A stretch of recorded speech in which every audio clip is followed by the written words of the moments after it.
Hi అండి, welcome to my channel just తాడప vlogs. తాటిపండు అంటే ఎంతమందికి ఇష్టమండి? అసలు ఇష్టం లేని వాళ్ళు అంటూ ఎవరన్నా ఉంటారా?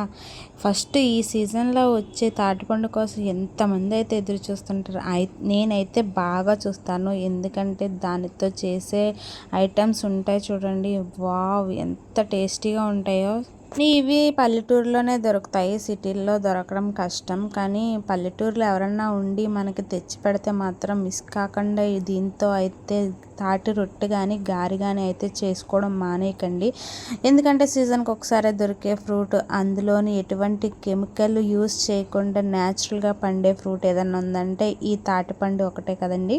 సరే, మరి దీన్ని ఎలా చేసుకోవాలన్నది ప్రాసెస్ అయితే చూపించేస్తాను, చూసేయండి. ఫస్ట్ అయితే తాటిపండుని తీసుకుని ఒక 2-3 దెబ్బలు అయితే దీన్ని కింద గట్టిగా కొట్టాలి, ఎందుకంటే గట్టిగా ఉంటుంది కదా, సో అందుకని ఈజీగా రాదు.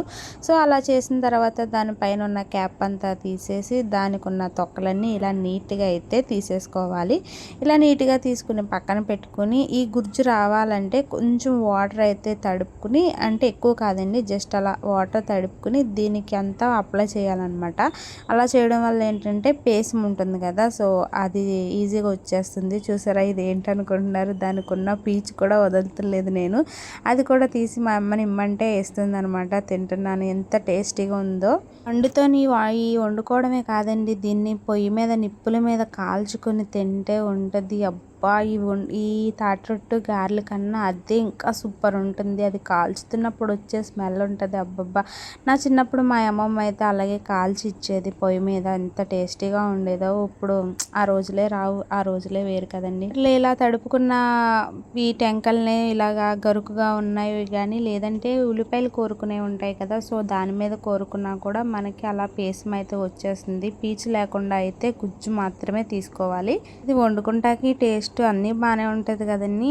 ఈ పేసం తీసేటప్పటికే మాత్రం కొంచెం ఇబ్బందిగా ఉంటుంది. సో అలా తీసుకున్న పేసంలో ఇంకా ఏమన్నా పీచు లాంటివి ఉన్నాయేమో చెక్ చేసుకుని, ఉంటే అవి కూడా తీసి పక్కన పెట్టుకోవాలి. ఇలా తీసుకున్న పేసంలో వెంటనే స్వీట్ అయితే కలుపుకోవాలి, బెల్లం.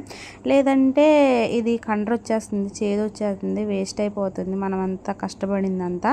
ఇందులోకి స్వీట్ ఏంటంటే మనం తీసుకున్న కాయ సైజు పేసం బట్టి యాడ్ చేసుకోవాలి. కొంచెం స్వీట్ ఎక్కువ తినేవాళ్ళు అయితే కొంచెం ఎక్కువ యాడ్ చేసుకోవాలి. మేమైతే ఒక కాయకి ఒక 1/2 కేజీ వరకు బెల్లం అయితే పట్టింది. అలాగే ఒక 1/2 కేజీ వరకు బియ్యం రవ్వ ఉంటుంది కదా, సో అది కానీ లేకపోతే ఇడ్లీ రవ్వ కానీ కూడా వేసుకోవచ్చు. తాటి రొట్టె కోసం అయితే రవ్వ కలుపుకోవాలి, తాటి గారెల కోసం అయితే బియ్యం పిండి మాత్రమే కలుపుకోవాలి. రొట్టెకి తేడాకి ఏంటంటే రొట్టెలో రవ్వ కలుపుతారు, గారెలకు వచ్చి పిండి కలుపుకుంటారు. కనుమ ప్రాసెస్ అంతా సేమ్ అనమాట.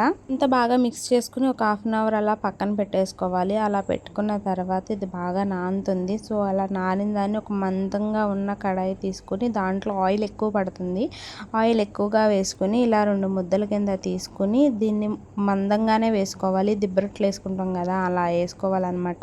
కానీ చాలా టైం పడుతుంది, కానీ సిమ్లోనే ఉడకాలి. ఒకవైపు కుక్ అయిన తర్వాత ఇంకో వైపు టర్న్ చేసుకోవాలి. సిమ్లోనే కుక్ అవనివ్వాలి, లేకపోతే లోన ఉడకదు, పైన మాడిపోతుంది తప్ప. సో మా అమ్మమ్మ వాళ్ళు వేలు చేసేవారంటే బొగ్గులపై ఉండేది కదండి, నైట్ టైం బొగ్గులపై మీద వేసేసి పైన ఏమో అరిటాకు పెట్టి దానిపైన కూడా నిప్పులు వేసేసి నైట్ అంతా కుక్ అవనిచ్చేవారు. సూపర్ టేస్ట్ ఉండేది. సో అప్పుడు మనకు అలా కుదరదు కాబట్టి ఇలా పొయ్యి మీద అయితే గ్యాస్ మీద అయితే చేసుకోవాలి. ఇంతేనండి, తాటి రొట్టె అయితే రెడీ. మీకు కనుక మానిస్తే like, share, subscribe my channel.